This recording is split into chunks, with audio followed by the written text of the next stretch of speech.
Well, thank you for being here.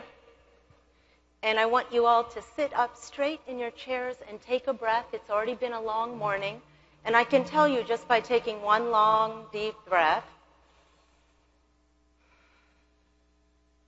you can increase the blood flow to your brain and the oxygenation in your body by almost 10%.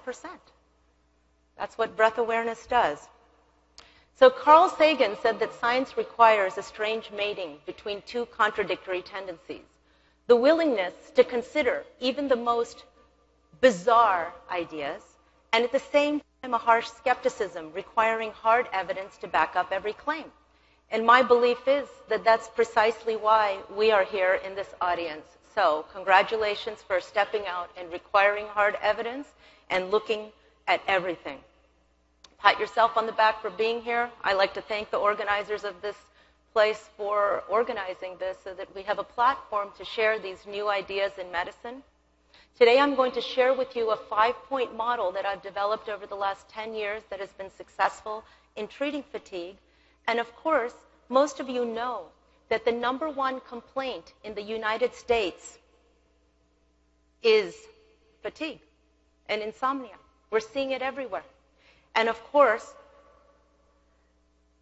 the number one growing popular supplements over the counter and over-the-counter drinks are going to be energy supplements.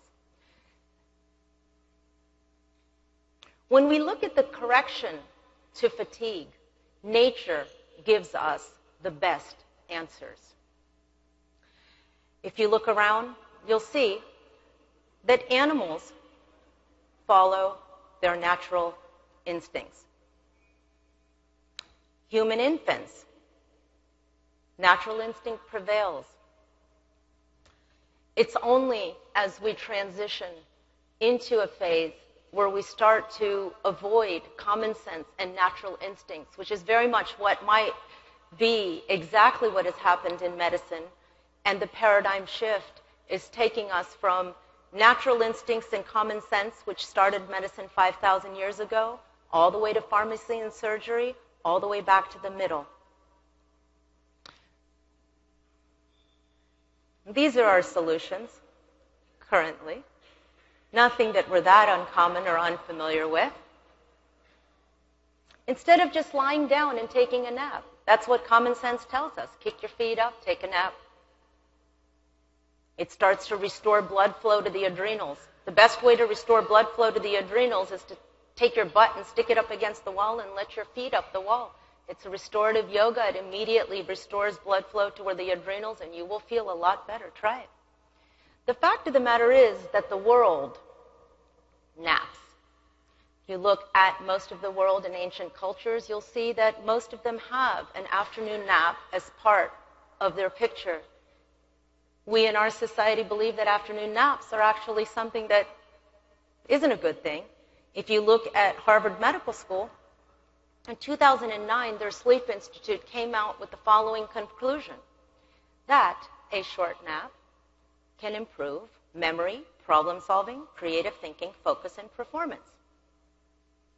NIH came out last year with a study showing that 6 hours is not enough, because in 6 hours, we're not able to get full 5 90-minute cycles is what you want in order to have sleep, and that means 5 full cycles that are uninterrupted, that ends up being restorative sleep and restoring all the organs and the immune system. So when your patient tells you, well, I'm sleeping for 8 hours, but I'm getting up to urinate, well, if we got your sleep to N3, if you look at the slide before, oh, I guess it doesn't do that. Does it do that? Oh, yeah, it does. If you look at the slide before, it goes from light sleep to deep sleep, which is N3, multiple times.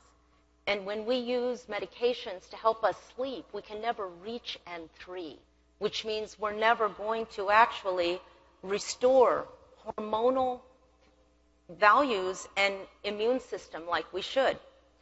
But what are our options? And obviously, I'm giving you the 5-point model for fatigue, and I'm telling you that if you sleep, you could probably correct it and take a nap in the afternoon. And the fact is that we probably could.